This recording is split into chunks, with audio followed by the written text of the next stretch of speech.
मार्ग के प्रतिपादक चरण तीर्थंकर श्रमण भगवान महावीर स्वामी के चरणों में कोटि कोटि वंदन करते हुए एक भवावतारी चर्चा चक्रवर्ती भीष्म प्रतिज्ञाधारी अखंड काल ब्रह्मचारी आचार्य सम्राट पूज्य श्री जयमल जी महाराज साहब के चरणों में कोटि कोटि वंदन करते हुए उन्हीं के 11वें पटधर आचार्य सम्राट पूज्य श्री सुखचंद्र जी महाराज साहब के चरणों में कोटि कोटि वंदन। जय गच्छाधिपति व्याख्यान वाचस्पति उग्र बिहारी वचन सिद्ध साधक 12वें पटधर आचार्य प्रभु श्री पार्षद जी महाराज साहब घोर तपस्वी उपाध्याय प्रभु श्री गुणन चंद्र जी महाराज साहब मेरे अनंत आस्था के आयाम मम जीवन उद्धारक परम पूज्य गुरुदेव डॉक्टर श्री पदमचंद्र जी महाराज साहब के चरणों में कोटि कोटि वंदन करते हुए सभी गुरु भगवंतों के चरणों में वंदन करते हैं। गुरुदेव श्री क्या कैसे आत्मबंधु अनंत अनंत ज्ञानी सर्वज्ञ सर्वदर्शी तीर्थंकर प्रभु महावीर स्वामी जिन्होंने संसार के भव्य प्राणियों को जिनवाणी के माध्यम से तत्व का बोध दिया। आत्मबंधु समस्त संसार के अंदर मुख्य रूप से दो तत्व है, जड़ और चेतन। इस जड़ और चेतन के बीच में ही संसार रूपी चक्र चल रहा है और इसी जड़ और चेतन के बीच में ये जीवन भी चलता है। आत्मबंधु शरीर क्या है? जड़ है और आत्मा क्या है? चेतन है। आत्मा जीव है। तो इस जीव और अजीव के बीच में ये चक्र चल रहा है। जीव तत्व और अजीव तत्व के बीच में हमारा ये जीवन चल रहा है। इसीलिए ज्ञानी जन ने कहा कि अगर जीवन में संवेदनशील बनना है, अगर जीवन को सार्थक बनाना है तो दो उपाय, जीव के प्रति संवेदनशील बनो और जड़ के प्रति उदार बनो। आत्मबंधु अगर साधक जीव के प्रति संवेदनशील बन जाता है तो वो उत्तरोत्तर आगे बढ़ सकता है और जड़ पदार्थ जो होते हैं, उद्गल जो होते हैं, उनके प्रति क्या बनना चाहिए? उदार होना चाहिए। मन में उदारता की भावना अगर आ जाती है तो उद्गलों के प्रति, पदार्थों के प्रति आसक्ति नहीं रहेगी और जब आसक्ति नहीं रहेगी वो साधक अनासक्त होकर के उत्तरोत्तर जीवन में आगे ही बढ़ता चला जाएगा। आत्मबंधु कि नदी पानी से लबालब भरी हुई है और बहने के बदले रुक जाए, ऐसा कभी हो सकता है? नहीं हो सकता है। फल अगर डाली के ऊपर लद गए हो और अगर वृक्ष कह दे कि मुझे यहाँ से किसी को फल देना नहीं है, क्या वो फल देना रोक देगी? नहीं। आत्मबंधु आकाश के अंदर सूर्य है और सूर्य का प्रकाश बहुत अच्छे से आ रहा है, मध्याह्न का समय है, घर के दरवाजे खिड़कियां खुली है और क्या सूर्य कह दे कि मैं प्रकाश देना बंद कर दूं, घर के अंदर प्रकाश आना बंद हो जाए? क्या कभी ऐसा हो सकता है? नहीं हो सकता है। बसंत ऋतु है और गुलाब के पौधे पर बहुत सुंदर सुंदर गुलाब लदे हुए हैं, क्या वो गुलाब कभी कह देगा कि मैं सुवास नहीं दूंगा, मैं प्रकृति को सुगंध नहीं दूंगा? क्या कभी ऐसा हो सकता है? नहीं हो सकता है। प्रकृति ने जो गुण उनको प्रदान किया है वो कभी अपने तक ही सीमित नहीं रखेंगे, वो अपने गुणों को कभी छोड़ते नहीं। हाँ, बात ये अलग है कि अगर नदी सूखी है और वो नहीं बहे तो बात अलग है। वृक्ष अगर सूखा पड़ा है, फल नहीं लदे हैं तो वो किसी को क्या ही दे सकता है। और आत्मबंधु अगर सूर्य के सामने बादल आ गए हो और अगर प्रकाश अंदर नहीं जा रहा है तो वो अलग बात है। और अगर पतझड़ का सीजन है और उस समय अगर पौधों के ऊपर फूल ही नहीं लगे हो और फिर फूलों से सुगंध नहीं आ रही हो तो ये अलग बात है। लेकिन अगर नदी में जल है, आकाश में सूर्य है और वृक्ष पर फल लगे हैं, फूल अगर पौधे पर लगे हैं तो वो अपनी जो उदार भावना है, उनके पास जो संपत्ति प्राप्त है वो अपने तक ही सीमित नहीं रखते, वो अपनी संपत्ति को अपने तक संग्रहित नहीं रखते हैं, वो तो हमेशा क्या करते हैं? एक दूसरे को देते रहते हैं। तो उदार भाव उन प्रकृति के कुछ वस्तुओं के बारे में अगर हम चिंतन करते हैं तो उनसे हमको ज्ञान की प्राप्ति हो सकती है कि किस तरह से वो संवेदनशील होते हैं। ये पेड़ पौधे जो भी प्रकृति है वो भी हमें यही सीख देते हैं कि हम क्या बने, जीव के प्रति संवेदनशील बने और जड़ के प्रति, उद्गलों के प्रति, पदार्थ के प्रति उदार भाव रखे, दूसरों को हेल्प करने की कोशिश करे, दूसरों को मदद करने की कोशिश करे। नदी का पानी कभी ये नहीं कहता कि ये सारा पानी मैं ही रखूंगा, किसी के प्रति कोई बांटने की भावना नहीं रखूंगा, ऐसा कभी नदी कहती नहीं।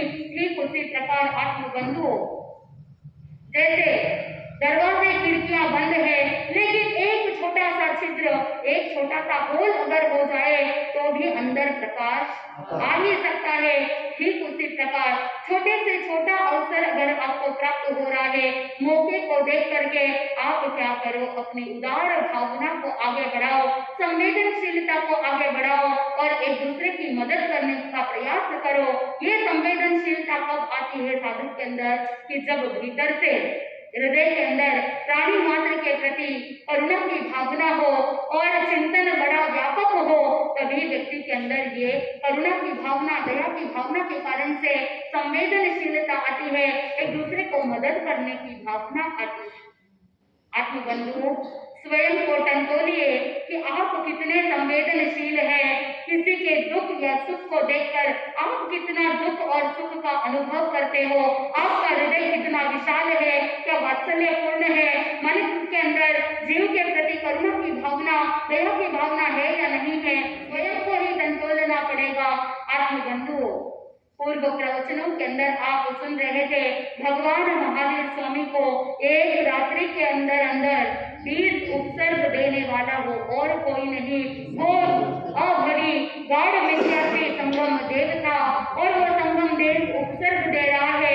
कल के प्रवचन में हमने 18 उपसर्गों के बारे में सुना, किस तरह से अलग अलग भयानक रूप बना करके भगवान को डराने की, धमकाने की, ध्यान से विचलित करने का प्रयास कर रहा है, लेकिन उसके सारे प्रयास क्या हो गए, विफल हो गए, निष्फल हो गए। और उस समय उसने चिंतन किया, प्रतिकूल परिस्थिति के अंदर भी मैंने भगवान को ध्यान से विचलित नहीं कर पाया, तो अब मुझे कुछ ऐसा करना चाहिए, क्या करूं जिससे भगवान महावीर स्वामी, जिनकी प्रशंसा इंद्र महाराज ने की थी, और उसको कैसे झुठलाऊं, क्या करूं, ऐसा विचार करते करते उसके माइंड में एक आइडिया आया, उसके मन में एक उपाय ध्यान में आया और उस समय उसने अनुकूल परिस्थिति बनाई। सोचा कि प्रतिकूल परिस्थिति से तो कुछ हुआ नहीं, अब अनुकूल परिस्थिति बना करके देख लेवे। आत्मबंधुओं, घर के अंदर भी बहुत बार आप बच्चों को डांट करके, फटकार करके उसे कंट्रोल करने की कोशिश करते हो, लेकिन फिर भी अगर कंट्रोल में नहीं आते हैं तो फिर आप क्या आजमाते हो, आप उसे प्रेम से समझाने की कोशिश करते हो, उसको लोभ देते हो, प्रलोभन देते हो, लाड़ प्यार से पुचकारते हो और आप उसे ये कह दोगे कि बेटा पढ़ाई करोगे तो तुम्हें ये गिफ्ट मिलेगा। क्लास के अंदर अगर एग्जाम में हाईएस्ट मार्क्स आएंगे, रैंक आएगा, A+ ग्रेड आएगा तो तुम्हें क्या मिलेगा, अरे बोल तो दीजिए। आप उसे गिफ्ट देने का प्रलोभन करोगे और जब बच्चे की इच्छा की पूर्ति हो तो वो क्या करेगा, मेहनत करेगा। यही सोच करके संगम देव ने भी सोचा कि मैं भी कुछ अनुकूल परिस्थिति बनाता हूँ। उसी समय उसने देव का रूप बनाया और दिव्य देव रूप बनाते हुए विमान के अंदर बैठ करके भगवान महावीर स्वामी के निकट आकर के कहता है, हे महर्षि, आपकी साधना सफल हो गई है, अब आपको कोई कष्ट उठाने की आवश्यकता बिल्कुल भी नहीं है। आप मुझे बताइए आप क्या चाहते हो, आप जो चाहते हो वो मैं देने को तैयार हूँ, मैं आपको सब कुछ दे सकता हूँ, आपकी साधना का फल आपको मिल जाएगा, मैं आपको मुक्त भी करा सकता हूँ, आपके साधना के फलस्वरूप आप जो चाहते हो वो मैं देने के लिए तैयार हूँ। अगर आपको कोई स्वर्ग का सुख चाहिए तो वो भी मैं क्या कर सकता हूँ, दे सकता हूँ, और नहीं तो सांसारिक अगर सुख चाहिए, भौतिक सुख चाहिए तो वो भी मैं दे सकता हूँ। कितना लोभ देने की कोशिश की, प्रलोभन देने का प्रयास किया, लेकिन फिर भी भगवान महावीर स्वामी ध्यान के अंदर रत थे, उनको कोई भी विचलित नहीं कर पाया। आखिर में थक हार करके संगम देव ने पूरे वातावरण को कामवर्धक बनाया, पूरे वन प्रदेश के अंदर सुगंधित पुष्पों से, सुगंधित फूलों से हर जगह पर वातावरण को बहुत मोहक बना दिया। और अगर कोई उस समय कोई आम व्यक्ति होता तो वो तो उसी के अंदर डूब जाता। लेकिन इधर संगम देव ने पूरे वातावरण को इतना कामयुक्त बना दिया और साक्षात अप्सराएं देवगति से देवलोक से अप्सराओं को नीचे उतार लिया, देवांगनाओं को बुलाया और वो सारी अप्सराएं देवांगनाएं वहां पर भगवान महावीर स्वामी के सामने नृत्य करने लगी और बहुत मधुर आवाज में संगीत गाने लगी और भी अनेक अनेक चेष्टाएं करने लगी। लेकिन फिर भी भगवान महावीर स्वामी ना हिले ना डुले और ना ही अपने ध्यान से कंपित हुए। आत्मबंधुओं, इतनी उत्कृष्ट साधना भगवान महावीर स्वामी की थी और वो अपनी ध्यान साधना के अंदर तल्लीन थी। आत्मबंधुओं, पूरी रात्रि ऐसे ही व्यतीत हो गई। रात का समय बीत गया, रात्रि की अंधेरी काली घटाएं समाप्त हो गई और सूर्य जैसे ही उदित होने वाला था, सूर्य की वो लालिमा धरती पर आलोकित कर रही थी और उस समय सूर्य उदय होने पर भगवान महावीर स्वामी अपने ध्यान को खोलते हैं और ध्यान को खोल करके वहां से आगे प्रस्थान कर जाते हैं। जब महावीर स्वामी अलग अलग क्षेत्रों के अंदर विहार करने के लिए तैयार हो जाते हैं, इधर संगम देव के समक्ष एक विडंबना खड़ी हो गई। विचार करने लगा, अरे आज मैं मनुष्य के सामने क्या हो गया हूँ, हार गया हूँ, पराजित हो गया हूँ। अब मैं देवलोक में जाकर के इंद्र की सभा में अपना मुंह कैसे दिखाऊंगा, ये तो बहुत लज्जा की बात है, ऐसे मैं कैसे जा सकता हूँ। और उसी समय उसने चिंतन किया कि भगवान महावीर स्वामी तो टूटे नहीं, तो फिर मैं क्यों टूटूं? उन्होंने अपने संकल्प को छोड़ा नहीं, तो मैं क्यों अपने संकल्प को छोड़ूं? इसलिए मैं दीर्घ काल तक, लंबे समय तक भगवान महावीर स्वामी के पास भी रहूंगा और रह करके इनको डिगाने की कोशिश करूंगा। ऐसे भगवान महावीर स्वामी अनेक क्षेत्रों में विचरण करते रहे, चाहे बालुका हो, सुभोग हो, सुचेता हो, मलय हो या अस्थि शीर्ष हो। अलग अलग क्षेत्र में जहां जहां प्रभु महावीर स्वामी विराजमान हो रहे थे, जहां जहां भगवान ने विहार किया, हर जगह पर पीछा करते करते कौन साथ में रहा? संगम देव साथ में रहा। आत्मबंधुओं, चाहे भगवान महावीर स्वामी वन में रुकते, उद्यान में रुकते, नगर में रुकते, जहां जहां भी आचार्य भगवान, जहां जहां भगवान महावीर स्वामी पधारे, वहां पर वो पीछे पीछे रहता गया और हर जगह पर उसने उपद्रव मचाया, हर जगह पर भगवान को परेशान किया। लेकिन आत्मबंधुओं, ज्ञानी जन कहते हैं कि सत्य परेशान हो सकता है लेकिन पराजित नहीं हो सकता। भगवान महावीर स्वामी भी वो सत्य है जो परेशान भी नहीं हुए और पराजित भी नहीं हुए। आत्मबंधुओं, एक बार की घटना है कि जिस समय भगवान महावीर स्वामी विहार करते करते तोसली गांव में पहुंचे और तोसली गांव के बाहर उद्यान के अंदर ध्यानस्थ खड़े हो गए। आत्मबंधुओं, संगम देव ने अब पहले से ही ठान ली थी कि भगवान महावीर स्वामी को क्या करना है, हराना है और उनको पराजय स्वीकार करने के लिए मजबूर करना है। ऐसा सोच करके संगम देव ने साधु का वेश बनाया और गांव के अंदर जा करके जगह जगह पर सेंध लगानी चालू कर दी, चोरी करनी चालू कर दी। और जब वो सेंध लगाते हुए पकड़ा गया, लोग उसे मारने के लिए दौड़े, पीटने के लिए दौड़े। उस समय वो कहने लगता है, अरे मुझे क्यों पीटते हो, मैं निर्दोष हूँ, मैं तो अपने गुरु की आज्ञा का पालन कर रहा हूँ, मैं वैसे चोरी करने के लिए तैयार नहीं था। आत्मबंधुओं, जिस समय लोगों ने ये बात सुनी तो पूछा कि तुम्हारे गुरु कौन है? तो वो क्या करता है, वो उद्यान के अंदर जो भगवान महावीर स्वामी ध्यानस्थ खड़े हैं, वो कह देता है कि मेरे गुरु तो उद्यान के अंदर ध्यानस्थ खड़े हैं, वो मेरे गुरु है और उनके कहने के अनुसार ही मैं कार्य कर रहा हूँ। अगर पीटना है तो किसको पीटो? मेरे गुरु को पीटो। लोग चले गए उद्यान के पास और देखा जैसा उस साधु ने, साधु वेश में जो संगम देव था, जैसा उसने कहा था वैसा का वैसा यहाँ पर दिख गया। लोगों ने विश्वास कर लिया कि उसके गुरु क्या है, ध्यानस्थ खड़े हैं। और उसी समय भगवान महावीर स्वामी को बंदी बना लेते हैं, पकड़ लेते हैं और पकड़ करके लेकर के जाते हैं।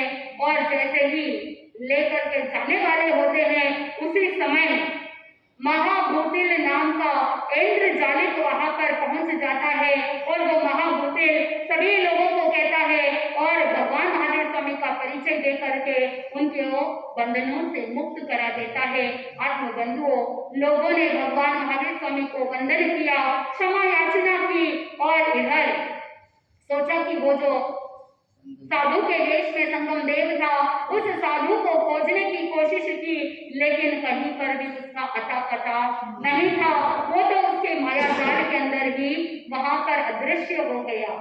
आत्मबंधुओं, भगवान महावीर स्वामी तोसली गांव से आगे विहार करते हुए मोसली गांव में पहुंचते हैं, और जब मोसली गांव के अंदर भी भगवान महावीर स्वामी उद्यान के अंदर ध्यानस्थ खड़े हैं, इधर भी संगम देव वापस वैसे के वैसे ही उपद्रव मचाता है, कोशिश करता है कि भगवान महावीर स्वामी को पिटाई हो, ध्यान से विचलित हो, वो पराजय स्वीकार कर ले। लेकिन जैसे ही वहां के लोगों ने पकड़ने की कोशिश की और उसी समय उनके लिए एक वरदान के रूप में आत्मबंधुओं वहां के लोग राज्यसभा में लेकर के जाते हैं। जैसे ही राज्यसभा में उनको उपस्थित किया जाता है, तो उसी राज्यसभा के अंदर एक प्रांताधिकारी वहां पर रहता है। आज के वर्तमान में अगर कहना चाहो तो जैसे कमिश्नर होते हैं, ठीक वैसे ही उस जमाने के अंदर उस प्रांत के अधिकारी होते थे। तो यहाँ पर एक प्रांत अधिकारी वहां पर बैठे थे और उन्होंने पहचान लिया। आत्मबंधुओं, सुमागध नाम का एक प्रांताधिकारी उस राज्यसभा के अंदर बैठा है, और जैसे ही उसने भगवान को देखा तो वो पहचान जाता है, क्योंकि वो तो सिद्धार्थ राजा का मित्र था। जैसे ही भगवान महावीर स्वामी को पहचान लिया, वो अपने आसन से खड़ा होता है, प्रभु को वंदना करता है और राज्यसभा में सभी को भगवान का परिचय देता है। और राजा ने वहां पर उनको क्या कर दिया? मुक्त कर दिया। उस प्रांताधिकारी ने उनको मुक्त करा दिया। आत्मबंधुओं, संगम देव जो पीछे पीछे भगवान महावीर स्वामी के चल रहा था, परेशान करने की कोशिश कर रहा था, जगह जगह पर उपद्रव मचाने की कोशिश कर रहा था, लेकिन उसकी सारी कोशिशें क्या हो गई? निष्फल हो गई। आत्मबंधुओं, भगवान महावीर स्वामी जब मोसली गांव से वापस उस तोसली गांव में पुनः पधारते हैं, उद्यान में वापस ध्यानस्थ खड़े हो जाते हैं। अब संगम देव ने कुछ और नया उपद्रव मचाने का प्रयास किया। आत्मबंधुओं, ऐसी घटना घटी कि जहां पर कोई भी व्यक्ति कल्पना नहीं कर सकता। आत्मबंधुओं, संगम देव ने अनेक शस्त्र अस्त्र लेकर के भगवान महावीर स्वामी के निकट रख दिया, और वहां पर स्वयं गांव के अंदर जाकर के शस्त्रागार के अंदर चोरी करने के लिए चला जाता है, सेंध लगाता है और शस्त्र उठाते हुए पकड़ा जाता है। पुनः वही माया जाल रचता है। लोगों ने पूछा कि भाई तुमने चोरी की है तो तुम्हें तो दंड मिलेगा, तुमको पकड़ करके ले जाएंगे। जैसे ही ले जा रहे थे तो संगम देव ने भी क्या किया? पुनः वही बात कही कि मैं चोर नहीं हूँ, मैंने सेंध लगाने की कोशिश सिर्फ अपने गुरु के कहने पर की है, मैं तो अपने गुरु की आज्ञा का पालन कर रहा हूँ। लोगों ने फिर से पूछा कि तुम्हारे गुरु कौन है, और संगम देव ने वापस वैसे के वैसे बता दिया। सारे गांव के लोग उस उद्यान में पधारते हैं। देखा भगवान महावीर स्वामी ध्यानस्थ खड़े हैं, लेकिन प्रत्यक्ष सामने क्या दिख रहे हैं? औजार दिख रहे हैं, शस्त्र अस्त्र दिख रहे हैं। जैसे ही देखा, ज्ञानी जन कहते हैं कि प्रत्यक्ष को प्रमाण की आवश्यकता नहीं है। अब लोगों ने भी अपने आंखों से देखा कि शस्त्र सामने पड़े हैं, तो आंखों देखी बातें बहुत बार सत्य नहीं होती। बहुत बार कोई उन्हें फंसाने की कोशिश भी कर लेते हैं, लेकिन अमूमन लोग क्या करते हैं? आंखों देखा विश्वास कर लेते हैं। आप अपने घर परिवार के अंदर भी क्या करते हो? कानों से सुनी बात को सच मान लेते हो, आंखों देखी बात को सच मान लेते हो, लेकिन बहुत बार जो आपकी द्रव्य आंखों को दिखती है वो एक्चुअल में सत्य नहीं हो पाता।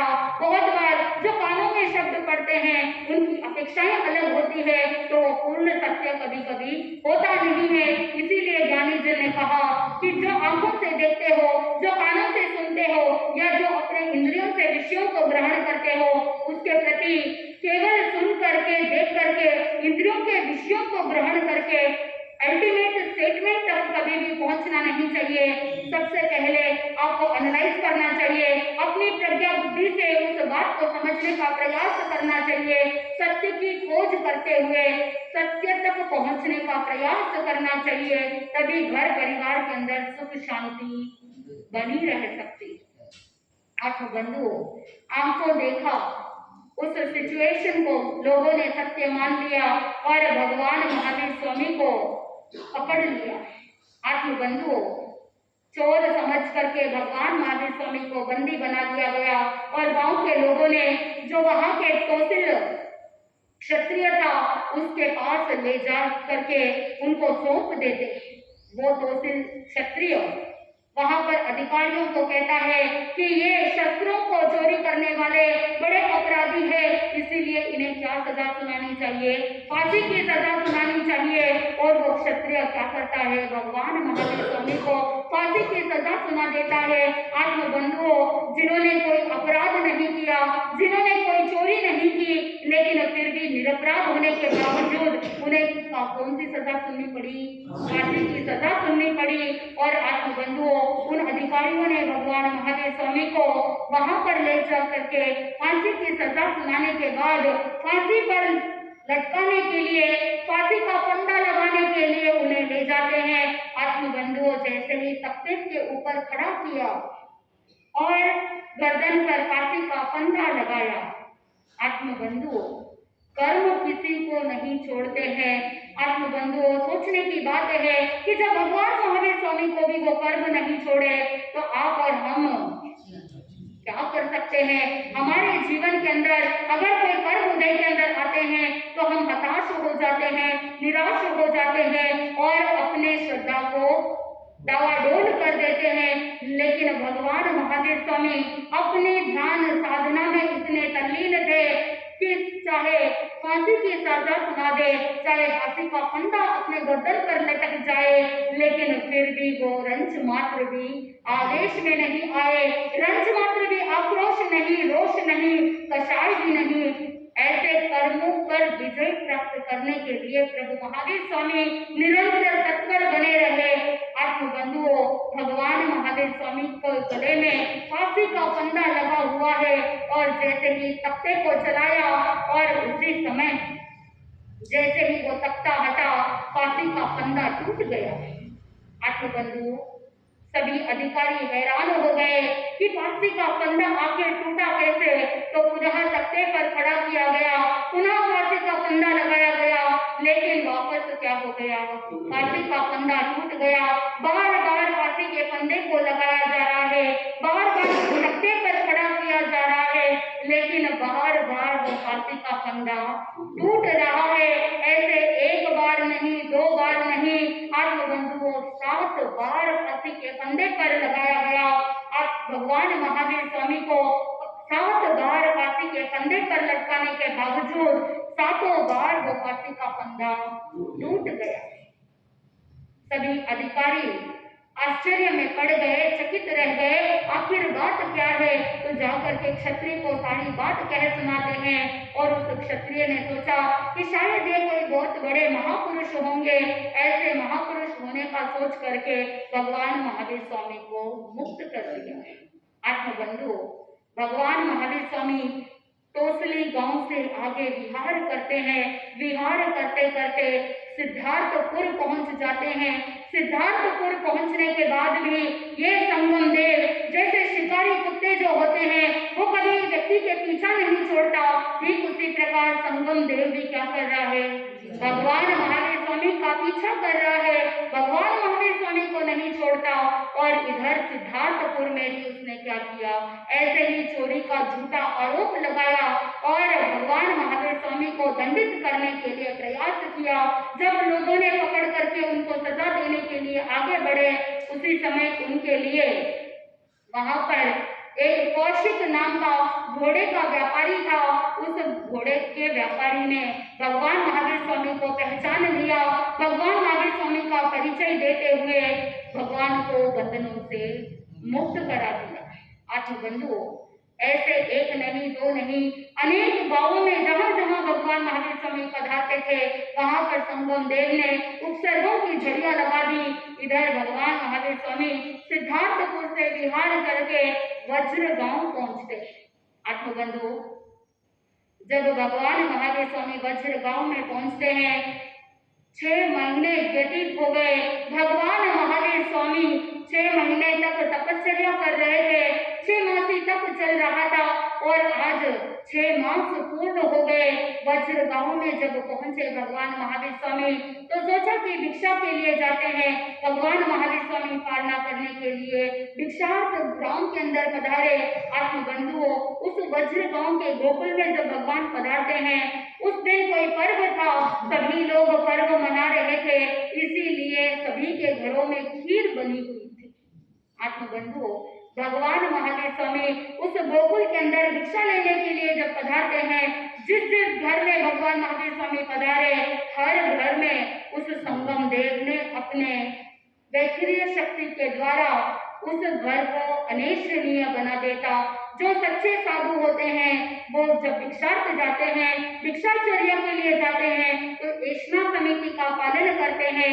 जब निर्दोष आहार को ग्रहण करना होता है तो उस समय साधु भगवंत देखते हैं कि वो जो आहार है वो ऐशनीय है क्या, कल्पनीय, त्रासुक और अचित, सभी चीजों को देख करके साधु संत क्या करते हैं, उत्कृष्ट समिति पूर्वक निर्दोष आहार को ग्रहण करने का प्रयास करते हैं।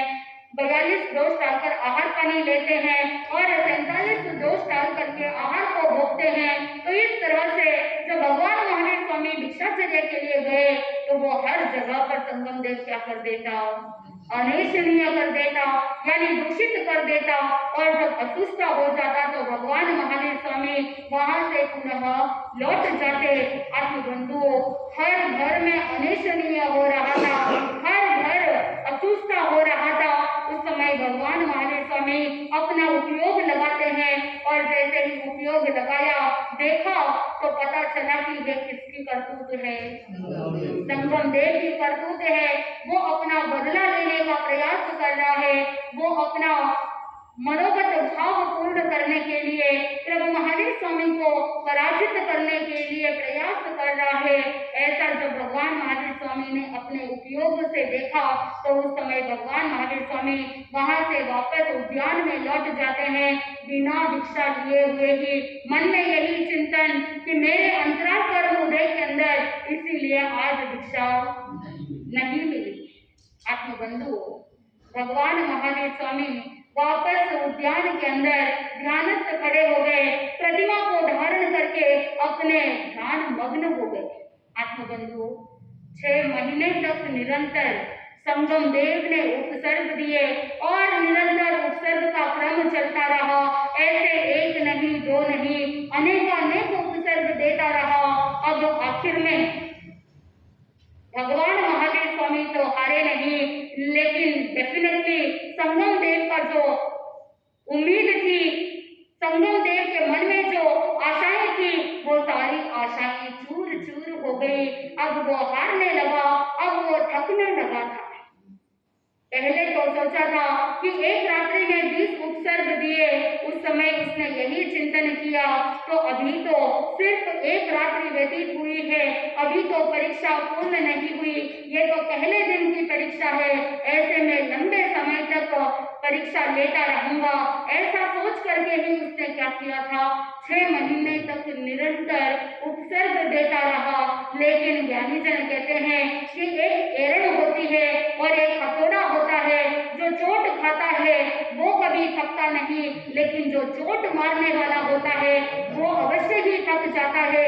हथौड़ा टूट जाएगा लेकिन एरण कभी टूटेगा नहीं। आत्मबंधुओं, आपके मन में एक प्रश्न हो सकता है कि भगवान महावीर स्वामी को जब एक रात्रि में 20 उपसर्ग दिए तो ऐसे संगम देव ने इतने विकराल रूप बनाते हुए पूरे शरीर को जर्जरित कर देने वाला, शरीर को तोड़ देने वाला और शरीर को टुकड़े टुकड़े कर देने वाला और शरीर को पूरा ही नाश करे, उस तरह से उत्पीड़न दिया था, इतने घाव किए थे, लेकिन फिर एक ही रात्रि में वो सारी जो वेदना थी, वो सारे घाव जो थे, वो सारे कैसे मिट गए।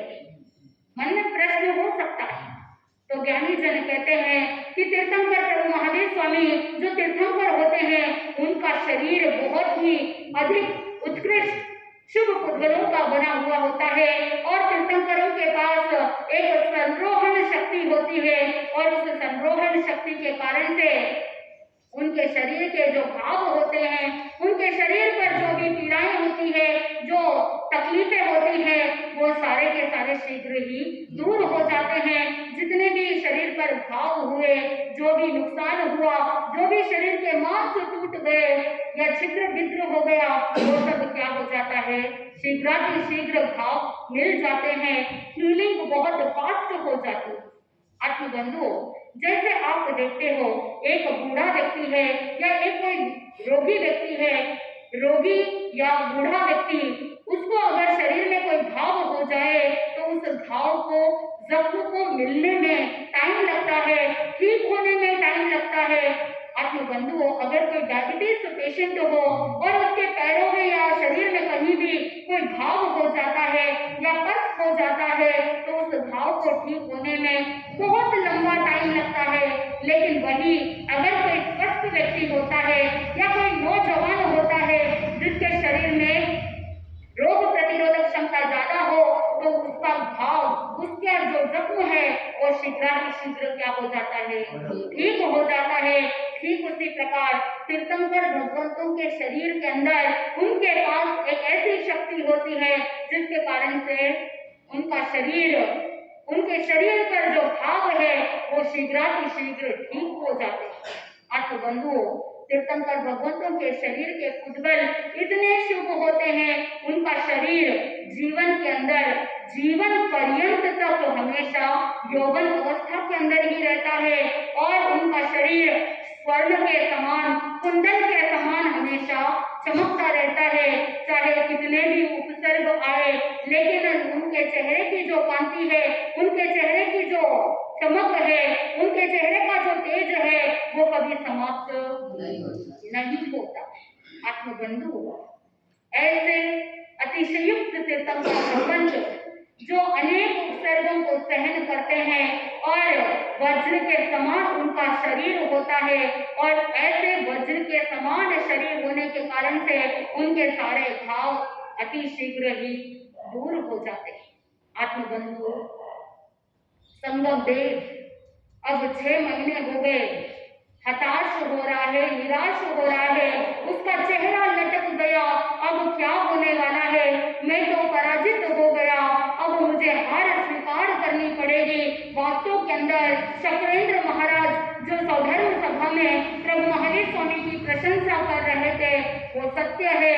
वास्तव के अंदर 6 महीने व्यतीत हो गए, 1 नहीं 2 नहीं, कितने उपसर्ग दिए, लेकिन फिर भी इनके चेहरे पर एक शिकन नहीं, एक रोष आक्रोश नहीं, द्वेष की भावना नहीं, हमेशा सदा प्रसन्न चित्त रहने वाले ऐसे तीर्थंकर भगवान, उनका साहस, उनका धैर्य और उनकी दृढ़ता, उनके चेहरे की जो शांति है, इसको देख करके अब मैं और ज्यादा कुछ कर नहीं सकता।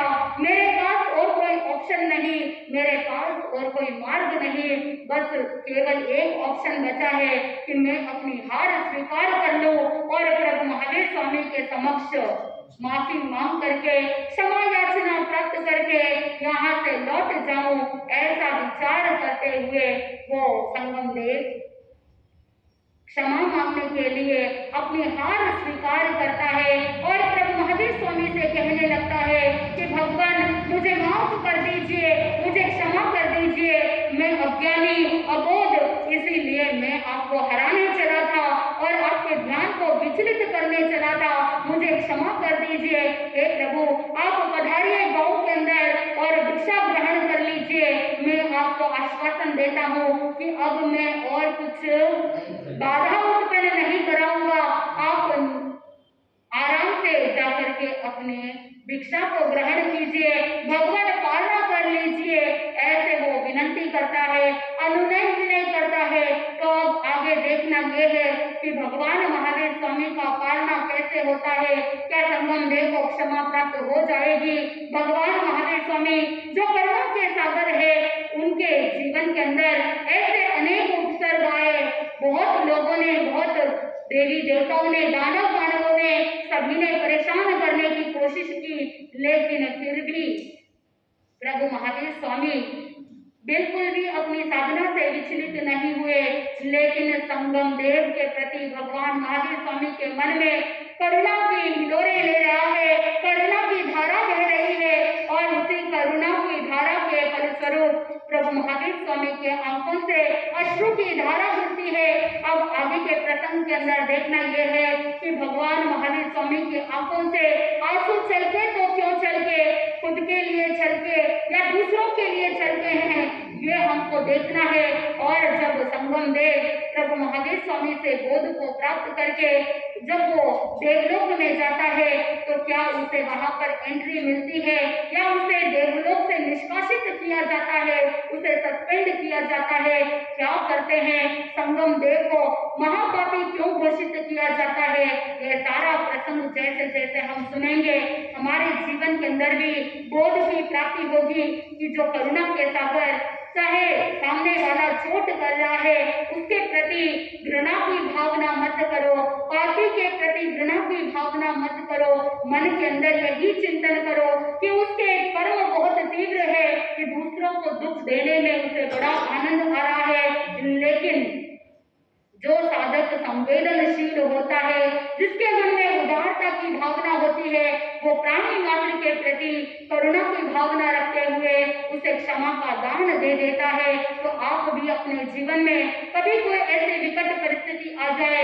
कोई आपको परेशान करे, कोई आपको रुलाए, कोई आपको तकलीफ दे, तो उसके प्रति रोष की भावना, क्रोध की भावना मत रखिए, उसके प्रति दया की भावना रखे, अनुकंपा कीजिए कि देखो इसके कर्म कितने तीव्र है कि आज ये इतना तकलीफ दे रहा है, लेकिन जब वापस इसे कर्म का फल भोगना पड़ेगा तो इसे ऐसा धैर्य मिले, संभल मिले, ताकि वो अपने कर्मों को भोग सके। भगवान महावीर स्वामी ने आखिर संगम देव को क्या कहा, कैसे संगम देव वहां से आगे बढ़ता है, आत्म बंधुओं जैसे जैसे कथा प्रसंग को सुनेंगे हमारे जीवन के अंदर आनंद की प्राप्ति होगी। इसी मंगल भावना के साथ आनंद ही आनंद बोले श्री जैन धर्म की जय।